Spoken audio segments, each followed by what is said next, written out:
Hello, কেমন আছেন আপনারা সবাই? এই ভিডিওটা মানে এই লাঞ্চ থালির পরিবেশনের ভিডিওটা সম্ভবত শীতকালের দিকে মানে ডিসেম্বর জানুয়ারি করে হবে। তো এডিট করার অভাবে এবং ভয়েস ওভার দেওয়ার অভাবে লাঞ্চ থালিটা পোস্ট করা হয়নি, কিন্তু ফাইনালি আজকে আমি করতে পারছি, খুব ভালো লাগছে। তো লাঞ্চ থালিতে ছিল গরম গরম ভাত, তার সাথে আলু বড় বড় করে কেটে জিরে ফোড়ন দিয়ে আলু ভাজা, আর পালং শাক, এবং তার সাথে ছিল খাসির মাংস।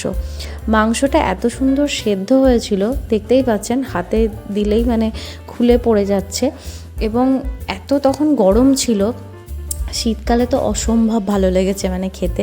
শীতকালে গরম গরম ভাত খেতে এমনিই খুব ভালো লাগে। গরমকালে যেমন বেশি স্পাইসি খাবার খেতে একেবারেই ভালো লাগে না, কিন্তু শীতকালে অসম্ভব ভালো লাগে। তো এই ছিল সেদিনকার লাঞ্চ থালি। টাটা।